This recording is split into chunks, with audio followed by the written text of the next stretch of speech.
Emily.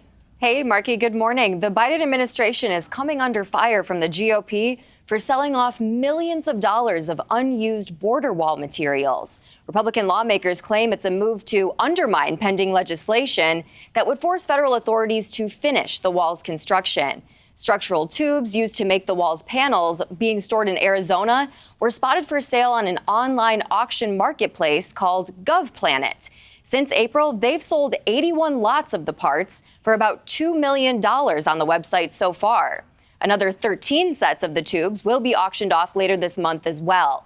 Now, Republican Senator Roger Wicker, in a statement to the New York Post, called the sale of leftover border wall parts wasteful and a ludicrous decision by the Biden administration that only serves as further proof they have no shame. Back in May, Wicker, alongside Senators Ted Cruz and Joni Ernst, introduced the Finish It Act, which would force the federal government to either use these border wall materials or transfer them to state governments to use to continue the construction. It was included in the Bipartisan Defense Authorization Act passed last month. The Republican lawmakers now claim efforts to sell the leftover parts are an attempt from the Biden administration to rush the sale before House Republicans can pass corresponding legislation.